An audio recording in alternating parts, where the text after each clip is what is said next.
ইহুদিদের হেদায়েতের জন্য আল্লাহ একটা নবী পাঠিয়েছিলেন। নবীটির নাম হলো হযরত উযাইর আলাইহিস সালাতু সালাম। উযাইর নবীকে ইহুদিরা ভক্তি করতে করতে করতে করতে আবেগে বলে ফেললেন উযাইর নবী নয়। বলল কে? বলল উযাইর আল্লাহর বেটা। নাউজুবিল্লাহ বলুন। আবেগ কোথায় নিয়ে গেল দেখলেন? নাসারারা খ্রিস্টানরা তিন দলে বিভক্ত হলো, সালিসুন সালাসা। ঈসা নবীকে ভক্তি করতে করতে করতে করতে আবেগে একদল বলে ফেললো ঈসা নিজেই আল্লাহ। নাউজুবিল্লাহ বলুন। আর একদল বলল ঈসা আল্লাহ নয়। বলল কে? বলল আল্লাহর বেটা। নাউজুবিল্লাহ বলুন। আর একদল বলল ঈসা আল্লাহও নয়, আল্লাহর বেটাও নয়। কে? আল্লাহর নবী এবং আল্লাহর বান্দা। এরাই হলো অরিজিনাল ঈসাঈ। এদের সংখ্যা ছিল মাত্র 12 জন। কত কত কত মাথায় রাখুন। তো এই জন্য আপনাদেরকে বললাম আবেগ আর বিবেক। 3 নম্বর শব্দটি হলো ভালোবাসা, ভালো লাগা। দুটো কোনো দিন এক নয়। ভালোবাসাটা হলো চিরস্থায়ী, ভালো লাগাটা হলো ক্ষণস্থায়ী। এখন আপনাকে আমার ভালো লাগছে, 10 মিনিট পরে আপনার নাও লাগতে পারে। এজন্য ভালো লাগা, ভালোবাসা, এটা মাথায় রাখুন। কেন আজকের বলছে এগুলো? একটু ধৈর্যের পরিচয় দিন। 4 নাম্বার খুব গুরুত্বপূর্ণ একটি শব্দ কি? ইতিহাস পরিহাস। কি বললাম? ইতিহাস পরিহাস। পরিহাস শব্দের অর্থ কি জানেন? তুচ্ছ করা, তাচ্ছিল্য, ছোট করা, হেয় করা ইত্যাদি অনেকগুলো অর্থ হয়। যদি আপনি জীবনে উন্নতি করতে পারেন, চাই সেটা শিক্ষা হোক, চাই সেটা ধর্মের জিনিস হোক, ব্যবসা হোক, যে কোনো দিকে যদি জীবনে উন্নতি করতে পারেন, তাহলে আপনার গায়ের ছেঁড়া জামাটা হবে জনগণের কাছে ইতিহাস। আর যদি জীবনে উন্নতি করতে না পারেন, আপনার গায়ের সুন্দর পোশাকটা হবে জনগণের কাছে পরিহাস। ঠিক না বেঠিক? তাহলে এই 4টে শব্দ মাথায় আজকে রাখা হোক। 1 নাম্বার হলো প্রিয়জন, প্রয়োজন। 2 নাম্বার শব্দ হলো কি? আবেগ, বিবেক। 3 নাম্বার শব্দ হলো ভালোবাসা, ভালো লাগা। 4 নাম্বার শব্দ হলো ইতিহাস, পরিহাস। চলো এই 4টে শব্দকে সামনে রেখে আজকে সূরা ফাতিরের শেষ কয়েকটা আয়াত আলোচনা আপনাদের কাছে রাখবো ইনশাআল্লাহ।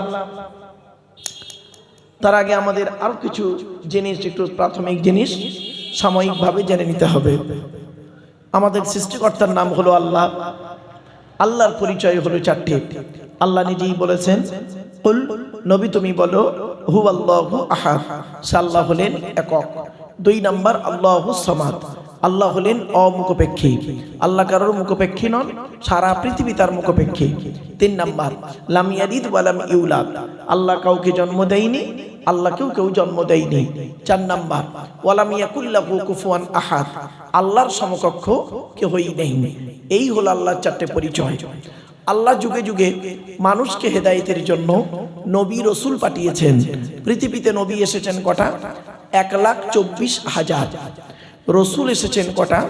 313 অথবা 315 জন। কেতাব এসেছে কটা? 104টা। কত? 104টা। 100টা হলো সহিফা, ছোট ছোট চিরকুট। এরকম হচ্ছে কেন মাইন্ড?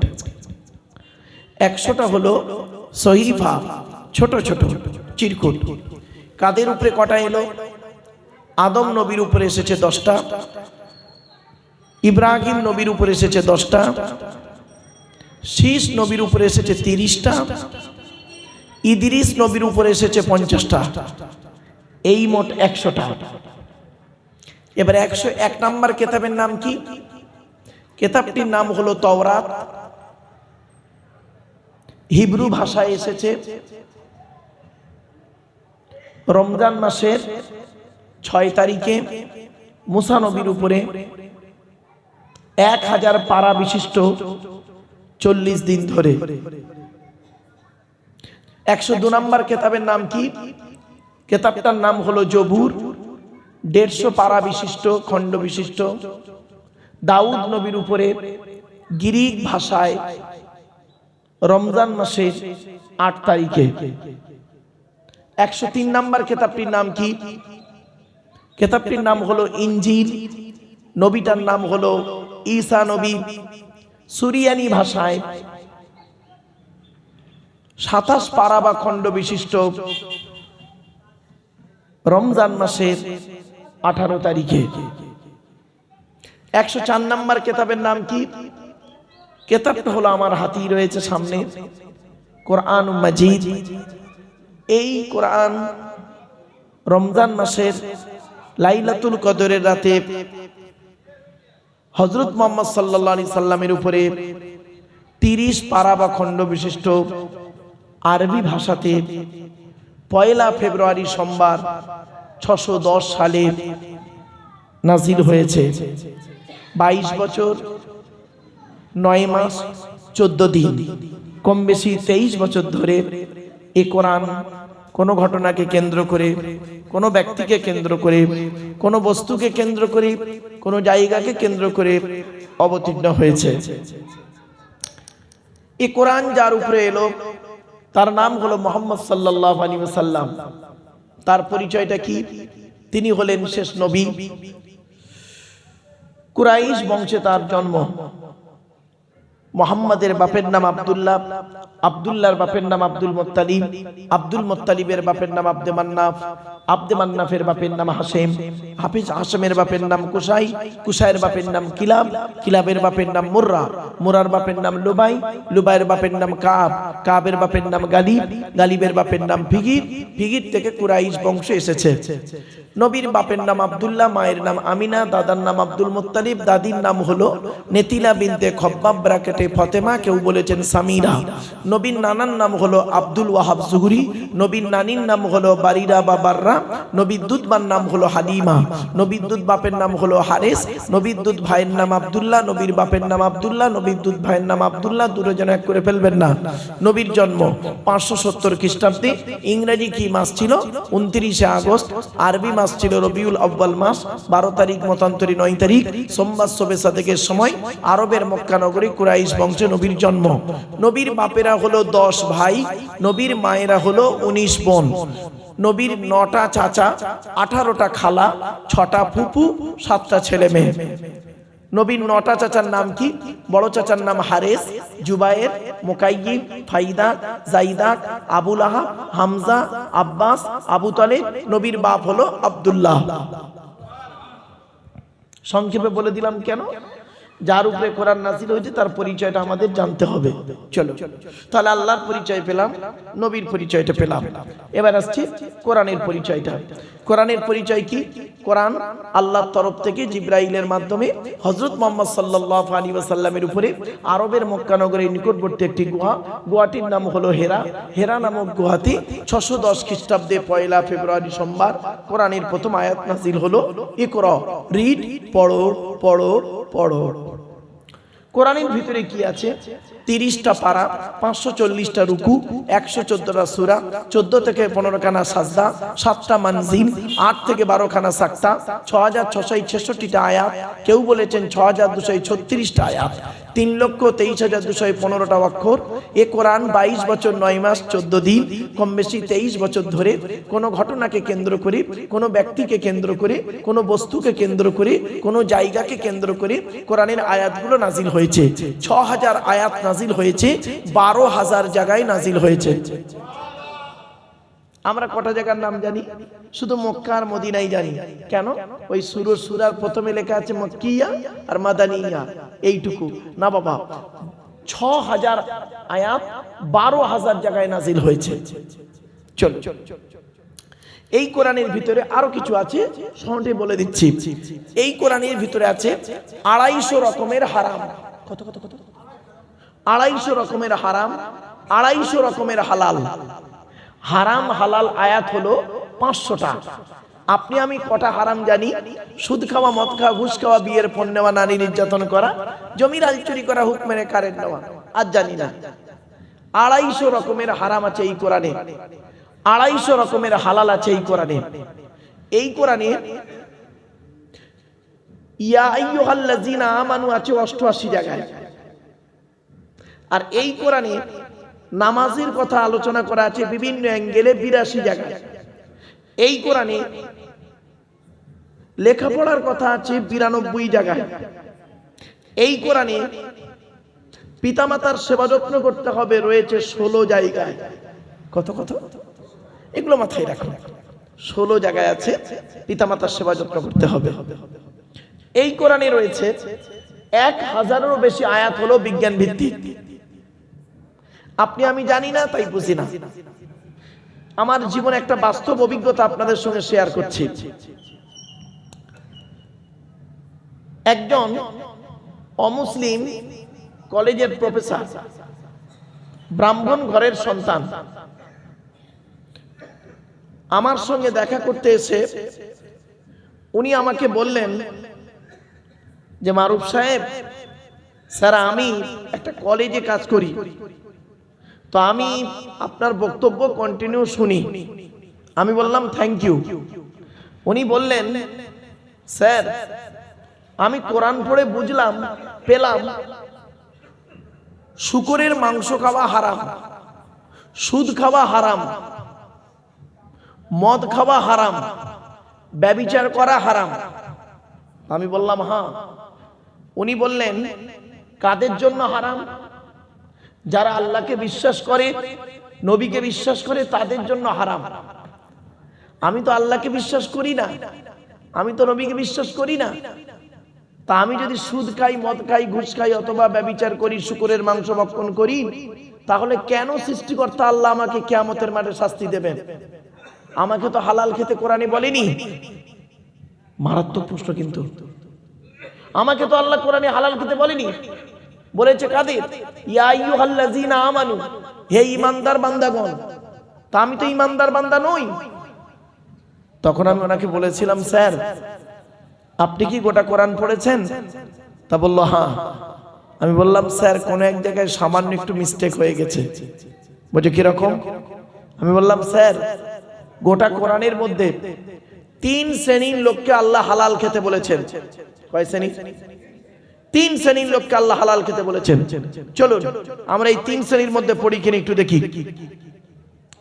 1 নাম্বার, নবী রাসূলদেরকে আল্লাহ হালাল খেতে বলেছেন। উনি বললেন স্যার নবী রাসূলুল্লাহ তো হালাল খাবেন, এতে এটা আবার আল্লাহর বলার কি দরকার ছিল? আমি বললাম স্যার এ কারণেই বলা হয়েছে যাতে করে সাধারণ মানুষের মাথায় এটা না ঢুকে যায় নবী মানে যা খুশি তাই, রাসূল মানে যা খুশি তাই। এত সহজ নয়, মনে রাখবেন। কোরআনে বলা হয়েছে 8 নম্বর পারা 10 নম্বর পৃষ্ঠার একেবারে 7 নম্বর লাইন, সূরার নাম সূরা আরাফ, ফালানাসআলান্নাল্লাযীনা উরসিলা ইলাইহিম ওয়ালানাসআলান্নাল মুরসালিন। প্রত্যেক নবী রাসূলকে আমি আল্লাহ কিয়ামতের মাঠে জিজ্ঞাসা করব, আপনাকে নবী করে পাঠিয়েছিলাম, আপনি কি আপনার দায়িত্ব পালন করেছিলেন? আপনাকে রাসূল করে পাঠিয়েছিলাম, আপনি কি আপনার দায়িত্ব পালন করেছিলেন? নবী রাসূলদেরকে যদি এই রকম প্রশ্নের সম্মুখীন হতে হয়, আমি আপনি কোন জায়গায় দাঁড়িয়ে আছি? আমাকে আপনাকে আল্লাহ প্রশ্ন করবেন না? আপনারা ভাবলেন কি করে? অবশ্যই প্রশ্নের সম্মুখীন হতে হবে। আল্লাহ পাক কোরআনে বলেছেন সূরা কিয়ামার মধ্যে, আয়াহসাবুল ইনসানু আন ইউতরাকা সুদা, মানুষ কি মনে করে, মানুষ কি মনে করেছে এমনি এমনি ওকে ছেড়ে দেবো, বিচার না করে ছেড়ে দেবো এমনি এমনি? এত সহজ নয়। কড়াই গন্ডায় হিসাব নেব, যদি ভালো বুঝি তো রেহাই দেবো, আর নইলে যদি একটু গন্ডগোল দেখি বলবো দাঁড়া খবর আছে। চলুন, তো কোরআনে 3 শ্রেণীর লোককে আল্লাহ হালাল খেতে বলেছেন। 1 নাম্বার, নবী রাসূলদেরকে আল্লাহ হালাল খেতে বললেন। রেফারেন্সটা কোথায় আছে? 18 নম্বর পারার 4 নম্বর পৃষ্ঠা 9 নম্বর লাইন, সূরার নাম সূরা মুমিনুনের 51 নম্বর আয়াত। ইয়া আইয়ুহার রুসুল কুলু মিনাত তাইয়্যিবাতি ওয়ামালু সলিহা ইন্নী বিমা তা'মালুনা আলিম। আল্লাহ বললেন, হে রসুলগণ, হে নবীগণ, রসুলগণ, আপনারা পৃথিবীতে হালাল খাবার খান, ওয়ামালু সলিহা, এবং পৃথিবীতে ভালো ভালো কাজগুলো করুন। কেন? ইন্নী বিমা তা'মালুনা আলিম, আমি আল্লাহ নিশ্চয়ই আপনাদের খবর সব রাখি। কিছু বুঝতে পারছেন? তাহলে আমরা এখানে কেউ নবী রসুল নয়, এক নাম্বারটা বাদ। উনি বললেন আমি নবীও নয় রসুলও নয়। বললাম স্যার তাহলে এক নাম্বারটা বাদ। বলছেন দ্বিতীয় নাম্বারে কাকে বলা হয়েছে হালাল খেতে, দেখি চলো। যারা আল্লাহকে বিশ্বাস করে, নবীকে বিশ্বাস করে, ইসলামিক পরিভাষায় তাদেরকে বলে মোমেন। কি বললাম বাবা? মোমেন। তো আপনারা আল্লাহকে বিশ্বাস করেন, নবীকে বিশ্বাস করেন, তাহলে আপনারা আমরা মোমেন। চলুন, আমাদেরকে হালাল খেতে আল্লাহ কোথায় বলেছে দেখে নি। 2 নম্বর পারা 4 নম্বর পৃষ্ঠা 14 নম্বর লাইন, সূরার নাম সূরা বাকারার 172 নম্বর আয়াত। ইয়া আইয়ুহাল্লাযীনা আমানু কুলু মিন তাইয়্যিবাতি মা রাযাকনাকুম ওয়াশকুরু লিল্লাহি ইন কুনতুম ইয়্যাহু তা'বুদুন। হে ঈমানদার বান্দাগণ, আমার দেওয়া হালাল রিজিকগুলো তোমরা ভক্ষণ করো, আর আমি আল্লাহ আমার শুকরিয়া আদায় করো, আর আমারই ইবাদত করো, অন্য কারোর আরাধনা উপাসনা করিও না। আজকের আলোচনায় এই ইঙ্গিতগুলো দেওয়া আছে। চলো, তাহলে আমরা মোমেন। উনি তখন বললেন আমি তো আল্লাহকে বিশ্বাস করি না, নবীকে বিশ্বাস করি না, আমি মোমেন নাই, সুতরাং ওটা আপনার জন্য প্রযোজ্য, ওই আয়াতটা আমার জন্য নয়। ভালো। এবার বললাম স্যার 3 নাম্বারটা দেখুন তো আপনি পড়েন কিনা, আর আপনারা একটু ভাবুন তো বাবু।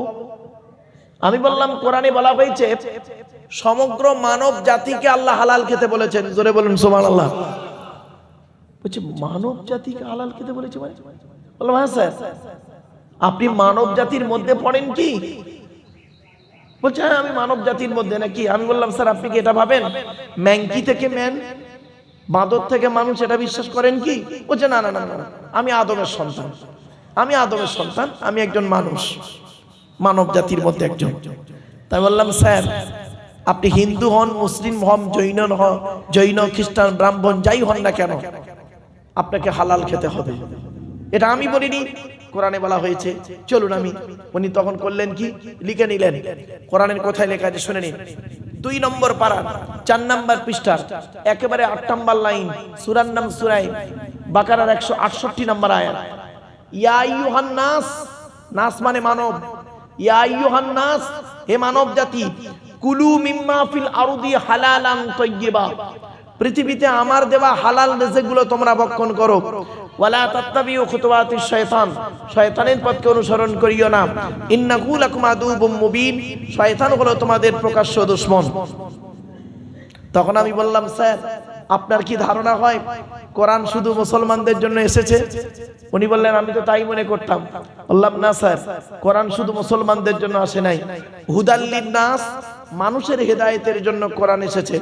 অবাইয়িনাতিন মিনাল হুদা ওয়াল ফুরকান, ন্যায় আর অন্যায়কে পৃথক করার জন্য কোরআন নাযিল হয়েছে। আমি বললাম স্যার আপনার কি মনে হয় যে মুহাম্মদ সাল্লাল্লাহু আলাইহি সাল্লাম শুধু মুসলমানদের নবী? আমি তো তাই জানি। বললাম না স্যার, মুহাম্মদ সাল্লাল্লাহু আলাইহি সাল্লাম শুধু মুসলমানদের নবী নয়, কুল কায়নাতের রাসূল। জোরে বলুন। এখন দলিলটা কোথায়? 9 নম্বর পারা 9 নম্বর পৃষ্ঠা একেবারে 11 নম্বর লাইন, সূরার নাম সূরা আরাফ।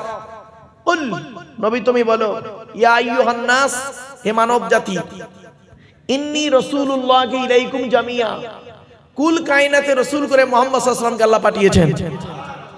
তাহলে বোঝা গেল কি মুহাম্মদ সাল্লাল্লাহু আলাইহি সাল্লাম হলেন সকলের নবী। মুহাম্মদ সাল্লাল্লাহু আলাইহি সাল্লামকে নিয়ে কোরআন কিনে যারা গবেষণা করবে, চিন্তা ভাবনা করবে, উন্নতির চরম শিখরে পৌঁছাবে। আর যারা উল্টো পথে চলবে তাদের খারাপই খুবই নিকটে। চলো আজকের আমাদের আলোচনা হবে। এখন আলোচনার আজকের বিষয় থাকবে কি, আজকে সূরা ফাতিরের ওই আয়াত থেকে শুরু করব। গত বছর যে আয়াত স্টপ করেছিলাম তারপরের আয়াত থেকে। আয়াতটা পড়ার আগে আপনাদেরকে একটা ছোট্ট প্রশ্ন করি। এই প্রশ্নটা না শুনলে ওই আয়াতের আলোচনাটা বুঝতে পারবেন না। আচ্ছা আসুন, গায়েবের মালিক কে? জোরে বলুন। গায়েবের মালিক আল্লাহ। তো ওখান থেকেই শুরু হবে আজকে। আপনারা ভুল বুঝবেন না, গায়েবের মালিক একমাত্র আল্লাহ, এটা মাথায় রাখুন। কোরআন থেকে কোরআনের তাফসীর হয়, কোরআন থেকে হাদিসের তাফসীর হয়। আর মন গড়া কেউ যদি তাফসীর করে, বলা হয়েছে মান ফাসসারাল কুরআনা বিরাইহি ফালিয়াতাবাওয়াকু মাকাদাহু মিনান নার, যে ব্যক্তি কোরআনের তাফসীর মন গড়া করবে তার ঠিকানা জাহান্নাম করে নেবে। আমার বাপেরা, আমার কোনো ক্ষমতা নেই নিজের মন থেকে কিছু কথা বলা, একমাত্র আল্লাহর কোরআন আর নবীর হাদিস। কোরআনের তাফসীর কোরআন দিয়ে হবে, কোরআনের তাফসীর হাদিস দিয়ে হবে। চলুন একটা একটা করে টু দি পয়েন্টের উপরে আলোচনা করি। কোরআনে আছে আদেশ আর নিষেধ। কি বললাম? আরবিতে বলে আমর আর নেহি। আদেশ আয়াত হলো 1000, 1000 আয়াত হলো আদেশ, অর্ডার করেছেন করো করো। আর 1000 আয়াত হলো নিষেধ, নিষেধ করো না করো না করো না। কোথায় আছেন আপনি? ভাবতে পেরেছেন? চলো, আল্লাহ রাব্বুল আলামিন কোরআনে বললেন এটা করো না ওটা করো। মা আতাকুমুর রাসূলু ফাখুযুহু ওয়া মা নাহাকুম আনহু ফান্তাহু। আল্লাহ পাক বললেন নবী যেটা তোমাদেরকে দেয় সেটাকে গ্রহণ করে নাও, যেটা থেকে বর্জন করতে বলে দূরে সরে থাকো। এটাই হবে আমাদের জন্য শ্রেষ্ঠ কাজ। আমাদের আলোচনা আজকের কোরআনের আলোচনা, তাফসীরুল কোরআনের মাহফিল, সূরা ফাতিরের আলোচনা। কোরআনের ওই আয়াতটা দিয়ে ইঙ্গিত করে দিলাম, ইয়া আইয়ুহাল্লাযীনা আমানু, হে ঈমানদার বান্দাগণ, আতিউল্লাহা ওয়া আতিউর রাসূল ওয়া লা তুবতিলু আমালাকুম। সূরা মুহাম্মাদের আয়াত 26 নম্বর পারা। আল্লাহ বললেন হে ঈমানদার বান্দাগণ, আতিউল্লাহা, তোমরা আল্লাহর অনুসরণ করো, ওয়া আতিউর রাসূল, রাসূলকে অনুসরণ করো। তাহলে কি হবে? ওয়ালা তুবতিলু আমালাকুম, তাহলে তোমাদের কোনো আমলকে আল্লাহ বরবাদ করবে না। জোরে বলুন সুবহানাল্লাহ। আমরা আল্লাহর বিধান, নবীর হাদিসকে ছেড়ে দিয়েছি। ছেড়ে দিয়ে তৃতীয় কোনো পথের অনুসরণ যখনই করতে যাবে, যে জাতি, যে ব্যক্তি, যেই শ্রেণীর লোক হোক না কেন, তার উপরেই বিপদ আপদ মুসিবত আসবেই। বাস্তব কথা বললাম। হয়তো আপনি বলতে পারেন তাহলে এজমা কিয়াসটা কি বাইরে? না, ওই কোরআন এবং হাদিসের একটা পার্ট হলো এজমা এবং কিয়াস, এটা মাথায় রাখুন। তো আজকে আমরা শুরু করছি। কোরআন শুরু করতে গেলে কি করতে হবে?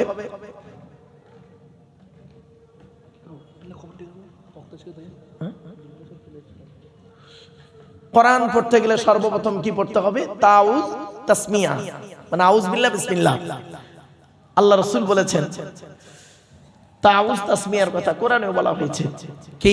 ইজা করাতাল কুরআনা ফাস্তাইজ বিল্লাহি মিনাশ শাইতানির রাজিম, সূরা নাহল।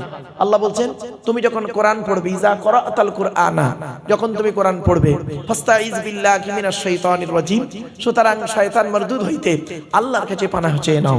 তো আমার বাপেরা, একবার করজোড়ে নিবেদন করছি, উচ্চ আওয়াজে একবার আউজ বিল্লাহ পড়া যাবে? একবার পড়ুন, আউযু বিল্লাহি মিনাশ শাইতানির রাজিম। আউযু বিল্লাহ পড়লাম, বিতাড়িত শয়তান মারদুদ হইতে আল্লাহর কাছে পানাহ চেয়ে নিলাম। আউযু বিল্লাহ পড়ার পরে কি পড়তে হয় বাবা? বিসমিল্লাহ, তাসমিয়া।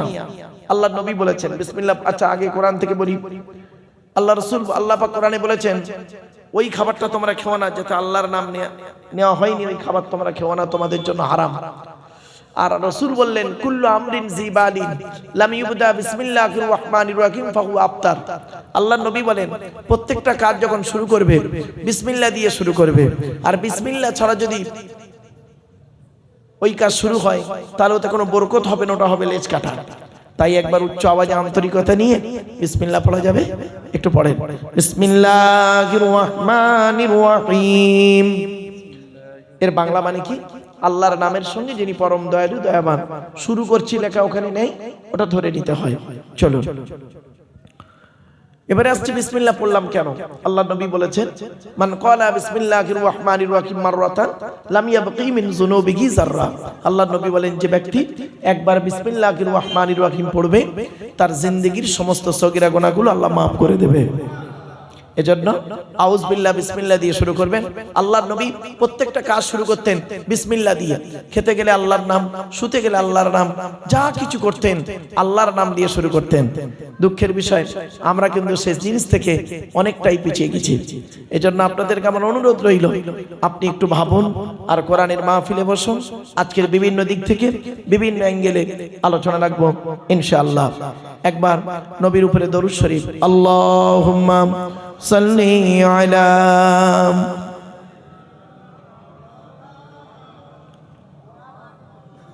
ওয়া আলা আলি সাইয়্যিদিনা।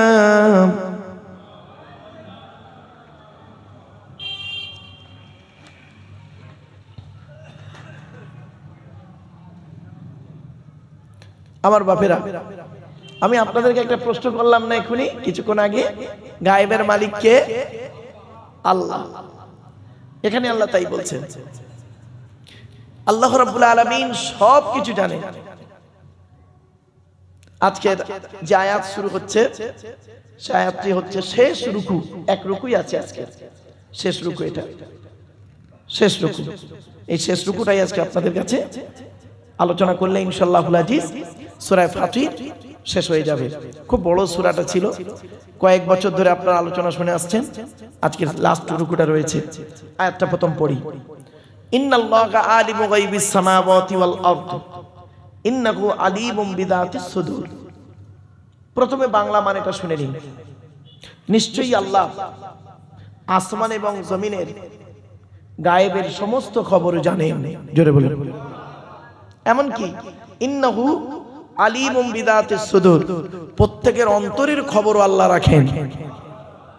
এখন প্রশ্ন হলো, এই আয়াত দিয়ে অন্য আয়াতের ব্যাখ্যা কি আসছে দেখি। চলো, আল্লাহ বলছেন কোরআনে আয়াত, ইন্নাল্লাহা ইনদাহু ইলমুস সাআ ওয়া ইউনাজ্জিলুল গায়স ওয়া ইয়ালামু মা ফিল আরহাম ওয়া মা তাদরি নাফসুম মাযা তাকসিবু গাদা ওয়া মা তাদরি নাফসুম বিআইয়ি আরদিন তামুত ইন্নাল্লাহা আলিমুন খাবীর। কি 21 নম্বর পারার সূরার নাম সূরা লোকমানের 34 নম্বর আয়াত। কিয়ামতের খবর একমাত্র আল্লাহই জানেন, মায়ের পেটে কি আছে একমাত্র আল্লাহই জানেন। শুধু তাই নয়, কোন মেঘে কতটা পানি বর্ষণ হবে বান্দা কারোর বলার ক্ষমতা নাই। 4 নাম্বার হলো, আগামীকাল বান্দা কি খাবার খাবে, কোথায় খাবে, কেমন করে খাবে, এ বলার ক্ষমতা তোমার নাই। 5 নাম্বার হলো, ওয়ামা তাদরি নাফসুম বিআইয়ি আরদিন তামুত, কোন জমিনে কোথায় কিভাবে তোমার মৃত্যু হবে তুমি জানো না। ইন্নাল্লাহা আলিমুন খাবীর, একমাত্র খবর আল্লাহই জানে। জোরে বলুন। শুধু তাই নয়, গায়েবের মালিক হলো আল্লাহ। ওয়া ইনদাহু মাফাতিহুল গায়বি লা ইয়ালামুহা ইল্লা হু ওয়া ইয়ালামু মা ফিল বাররি ওয়াল বাহরি ওয়া মা তাসকুতু মিন ওয়ারাকাতিন ইল্লা ইয়ালামুহা। কোরআনের আয়াতে আল্লাহ রাব্বুল আলামিন জানিয়ে দিলেন 7 নম্বর পারার 14 নম্বর পৃষ্ঠা 1 নম্বর লাইন, সূরার নাম সূরা আনামের মধ্যে আল্লাহ বলে দিলেন, গায়েবের চাবি একমাত্র আল্লাহর হাতে। তিনি ছাড়া কেউ জানে না আগামীতে কি ঘটবে। আর কি আল্লাহ বলছেন, আল্লাহর হুকুম ছাড়া গাছের পাতা পড়ে না, ভিজে জমিনটা শুকনো হয় না, আর শুকনো জমিনটা ভিজে হয় না, একমাত্র আল্লাহর হুকুম ছাড়া। এই সমস্ত খবর একমাত্র আল্লাহই জানে। জোরে বলুন সুবহানাল্লাহ। আরেকটা আয়াত দিই, অনেকের ধারণা হতে পারে গায়েবের মালিক নবী মুহাম্মদ সাল্লাল্লাহু আলাইহি ওয়াসাল্লাম, রাসূল যে গায়েব জানেন, সে গায়েবটা হলো গায়েবে হুসুলি। আল্লাহ রাব্বুল আলামিন তাকে পার্সোনাল ভাবে যেটা জানিয়েছেন সেটাই তিনি জানেন। জোরে বলুন সুবহানাল্লাহ। এটা হলো আমাদের আকীদা, বিশ্বাস। আর আরো বলা হয়েছে, ইন্নাল্লাহা ইয়ালামু গায়বাস সামাওয়াতি ওয়াল আরদ, সূরা হুজরাতের মধ্যে আল্লাহ বললেন, নিশ্চয়ই আল্লাহ আসমান জমিনের গায়েবের খবর জানেন। জোরে বলুন সুবহানাল্লাহ। এবার একটা ছোট্ট প্রশ্ন, যারা ব্যাপকভাবে বলেন, আমরা যারা ব্যাপকভাবে অনেকে বলে ফেলি যে গায়েবের সব গায়েবের খবর রাসূল জানেন, মুহাম্মদ সাল্লাল্লাহু আলাইহি ওয়াসাল্লাম জানেন, তাদের উত্তর হলো কি জানেন? আল্লাহ রাব্বুল আলামিন বলছেন, কুল্লা আমলিকু লিনাফসি নাফআন ওয়ালা দাররা ওয়ালাউ কুনতু আলামুল গায়বা লাস্তাগফারতু মিনাল খায়রি ওয়া মা মাসসানিয়াস সু। আল্লাহ পাক বলছেন 9 নম্বর পারা 14 নম্বর পৃষ্ঠা প্রথম নম্বর লাইন, সূরার নাম সূরা আরাফ। নবী আপনি বলে দিন, ভালো মন্দের মালিক আমি নই, একমাত্র আল্লাহ। যদি আমি গায়েবের খবর জানতাম তাহলে ভালো ভালো কাজগুলো আমি আগেই করতাম, কোনো জিনিস আমাকে, অশুভ জিনিস আমাকে স্পর্শ করতে পারত না। তাহলে বোঝা গেল কি, একমাত্র গায়েবের মালিক কে? আল্লাহ। এই বিশ্বাসটুকু আপনি রাখেন, এই বিশ্বাসটুকু রাখেন। তাই আল্লাহ বললেন, ইন্নাল্লাহা আলিমু গায়বিস সামাওয়াতি ওয়াল আরদ। আসমানে যা কিছু আছে গায়েবের মালিক একমাত্র আল্লাহ। আসমানে কি আছে আজ পর্যন্ত সারা বৈজ্ঞানিকরা এ টু জেড বলে বলতে পারে না। যখনই যায় কিছু পায়, নাসার বৈজ্ঞানিকরা কিছু পায়, কিছু নেয়, কিছু বলে, কিছু গোপন করে, কিছু সত্য বলে, কিছু ওলট পালট করে দেয়। সত্যকে গোপন করার জন্য বিভিন্ন অ্যাঙ্গেল থেকে বিভিন্ন কথা বলে ফেলে। আবার জমিনের মধ্যে কি আছে একমাত্র গায়েবের মালিক আল্লাহ। এই জমিনের তলায় কি কি আছে বৈজ্ঞানিকরা গবেষণা করে কিছু পাচ্ছে, কিছু বলছে, কিছু রাখছে। আবার সত্যটা প্রকাশ করে দিলে হয়তো ইসলাম গ্রহণ করে ফেলবে। এজন্য আবার অনেকে কি করছে, কোরআনের ভুল বের করতে গিয়ে ইসলামের কালেমা পড়ে মুসলমান হয়ে যাচ্ছে। এরকম বহু ঘটনা আছে, বহু ব্যক্তির নামও আছে, ওদিকে আলোচনা যাচ্ছে না। এরপরে আল্লাহ বললেন, ইন্নাহু আলিমুম বিযাতিস সুদূর। নিশ্চয়ই আল্লাহ রাব্বুল আলামিন অন্তরের খবর রাখেন। আপনি এখানে বসে আছেন কি নিয়ত নিয়ে, আমি এখানে এসেছি কি নিয়ত নিয়ে। আমি আমারটা জানি, আপনি আপনারটা জানেন। মনে রাখবেন, পাপ জানে মন, মা জানে বাপ। পাপ জানে মন, মা জানে বাপ, কথাটা মাথায় রাখবেন। অতএব অন্তরটাকে ঠিক রাখুন, আল্লাহর উপরেই রাখুন বিশ্বাসটা, তাহলে আপনি ঠিক জায়গায় দাঁড়িয়ে থাকবেন।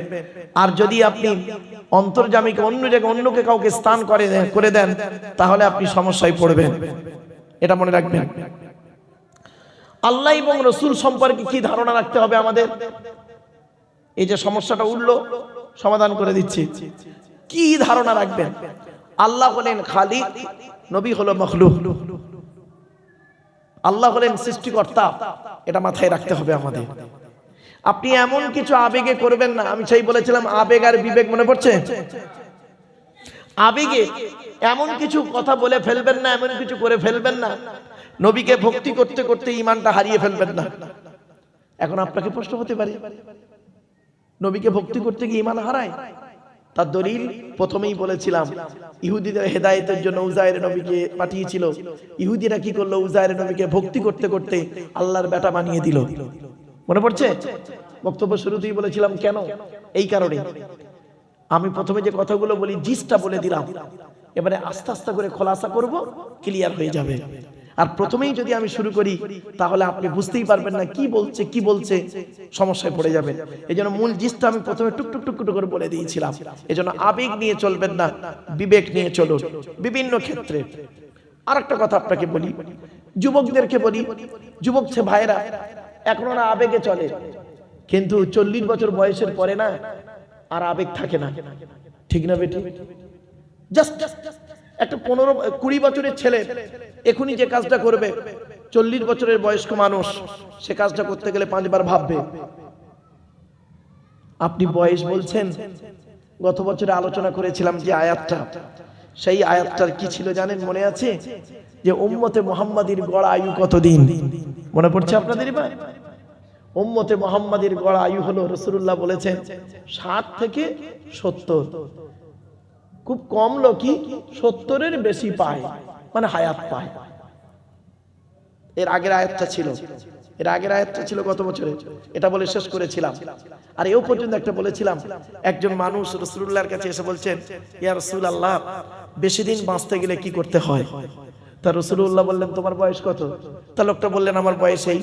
দেখা গেল তার বয়সটা খুব অনেকটাই বেশি। তো নবীজি বললেন তা তুমি বাঁচতে চাও কেন? বলছি এই এখনই মরে যাব। তা রাসূল বললেন বেশি দিন বাঁচতে গেলে কয়েক কটা জিনিস পৃথিবীতে করো। 1 নাম্বার ভালো ভালো কাজগুলো করো। 2 নাম্বার আত্মীয়তা বিচ্ছেদ করো না। কি কি কি? আত্মীয়তা বিচ্ছেদ করো না। আজকে আমি বেশ কিছু কথা বলবো মা বোনদের সম্পর্কে। মায়েরা বোনেরা একটু শুনবেন। আত্মীয়তা বিচ্ছেদ করার মূল একটা জিস্ট হলো মা বোনেরা। আজকের মা বোনদের সম্পর্কে আমি বেশ কিছু কথা বলবো।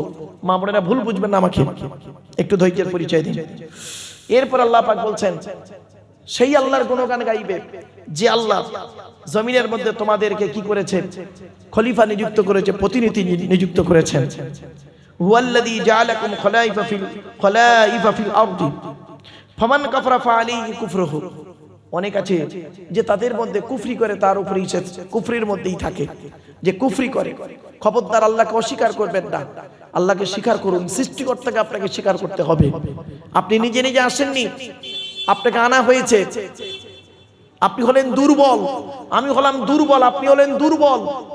আপনি অস্তিত্বে ছিলেন না, আল্লাহ আপনাকে নিয়ে এসেছেন বিভিন্ন অ্যাঙ্গেলে। সেই অ্যাঙ্গেলগুলো কি আল্লাহ নিজেই বলছেন, আল্লাহু আখরাজাকুম মিন বুতুনি উম্মাহাতিকুম লা তা'লামুনা শাইয়্যা ওয়া জাআলা লাকুমুস সামআ ওয়াল আবসারা ওয়াল আফইদা। আল্লাহ বলছেন আমি আল্লাহ তোদেরকে তোদের মায়ের পেটের ভিতর থেকে বের করেছি। লা তা'লামুনা শাইয়্যা, পৃথিবীর কোনো ভাষাই তুই জানতে না। ওয়া জাআলা লাকুমুস সামআ, শোনার জন্য কান দান করেছি। ওয়াল আবসারা, দেখার জন্য চোখ দান করেছি। ওয়াল আফইদা, বোঝার জন্য হৃদয় দান করেছি। জোরে বলুন সুবহানাল্লাহ। রব্বুল আলামিন বলছেন এগুলো তোর দান করেছি, তোর অস্তিত্ব, তাহলে তুই কেমন করে আমাকে অস্বীকার করিস? কাইফা তাকফুরুনা বিল্লাহি ওয়া কুনতুম আমওয়াতান ফাআহইয়াকুম সুম্মা ইউমীতুকুম সুম্মা ইউহয়ীকুম সুম্মা ইলাইহি তুরজাউন। কেমন করে তোর আল্লাহকে অস্বীকার করিস? তোরে ছিল নিষ্প্রাণ, কোনো অস্তিত্ব ছিল না পৃথিবীতে। আপনি ভাবছেন কি? দাঁড়ান। এরপর আল্লাহ পাক বললেন তারা কাফেরদের, অস্বীকারকারীদের কুফরিটা, অস্বীকারটা কি হয় জানেন? তাদের রবের প্রতি এমন ভাবে অস্বীকার করে তারা, সেটাই তাদেরকে খুব বেরিয়ে দেয়। তারা মনে করে আমরা এতেই খুব ভালো আছি। আল্লাহ পাক বলছেন তাদের একমাত্র কি হয়, মানে পাপ ছাড়া তাদের কোনো কাজ নেই। এরপর আল্লাহ পাক বলছেন তারা হলো জাহান্নামী। যারা আল্লাহকে অস্বীকার করে তারা হলো জাহান্নামী। এক কথায় সহজ সরল ভাষায় বলছে যেন সৃষ্টিকর্তাকে আপনি অস্বীকার করতে পারবেন না। আপনি আপনার পিতামাতাকে যেমন অস্বীকার করতে পারবেন না, তদ্রূপ সৃষ্টিকর্তাকে আপনি অস্বীকার করতে পারবেন না। সৃষ্টিকর্তা আপনাকে সৃষ্টি করেছেন বাপের পৃষ্ঠ হতে, মায়ের পেটে থেকে, এটাকে আপনাকে মানতেই হবে।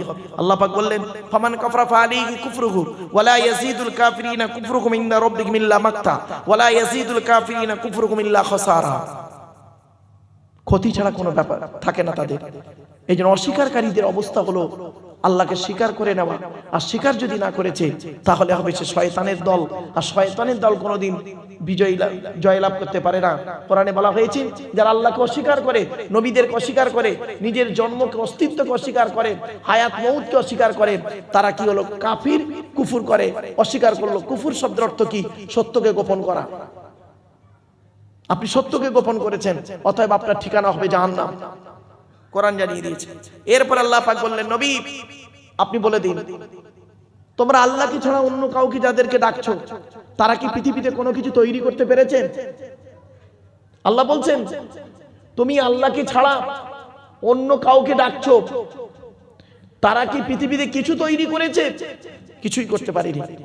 কুল আরাআইতুম শুরাকাকুমুল্লাযীনা তাদউনা মিন দুনিল্লাহ আরুনি মাযা খালাকু মিনাল আরদি আম লাহুম শিরকুন ফিস সামাওয়াত।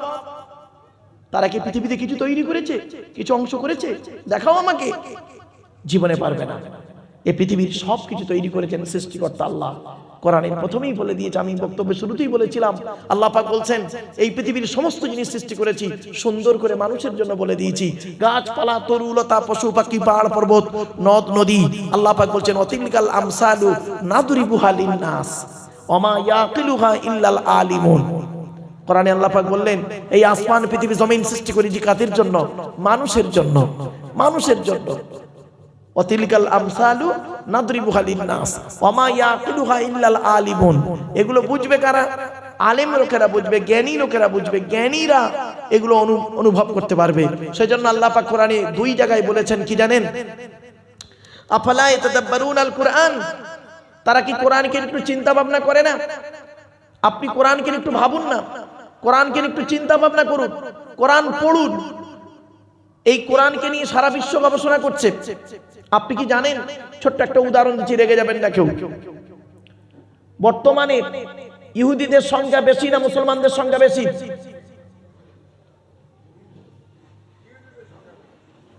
ঠিক করে বলেন।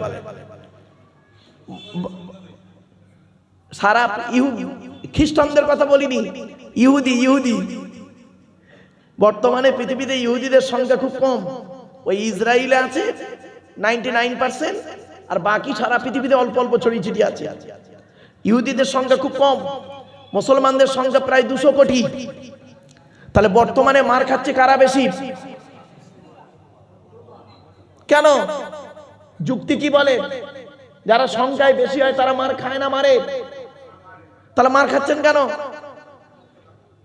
কারণ হলো টেকনোলজিতে পিছিয়ে, শিক্ষা দীক্ষা চিন্তা ভাবনা গবেষণায় পিছিয়ে।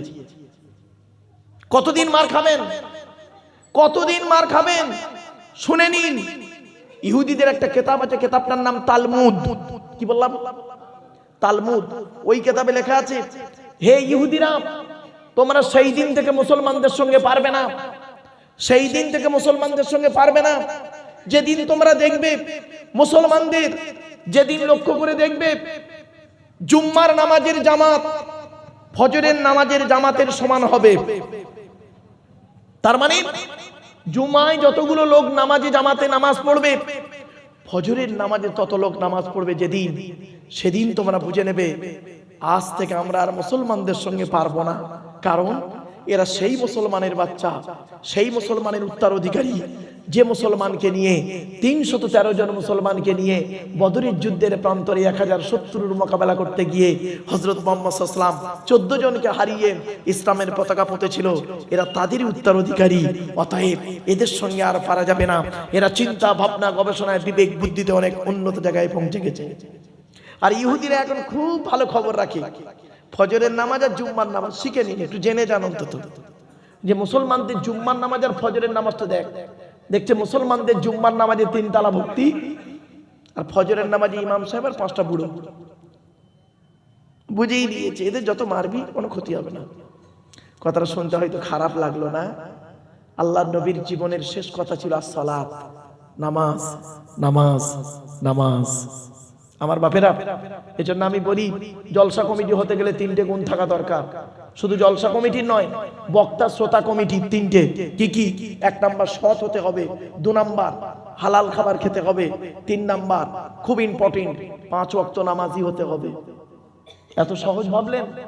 একজন কাফির আর মোমেনের পার্থক্য কি জানেন? রাসূল বলেছেন নামাজ হলো তার পার্থক্য। ইহুদিরা এই রোজার আলোচনা করছিলেন এক ভাই, হ্যাঁ কে করছিলেন? আচ্ছা যাই হোক, আলহামদুলিল্লাহ আমার এক ভাই রোজার আলোচনা করছিলেন। আমি নামাজ পড়ে ওজিফা করছিলাম, একটু কানে এলো কথাটা। তারপরে আপনাদের মাওলানা গিয়াসউদ্দিন সাহেব উনি 2 একটা কথা বলছিলেন। ইহুদিরাও রোজা রাখে, মুসলমানরাও রোজা রাখে, পার্থক্য কি শুনবেন? শুনে নিন।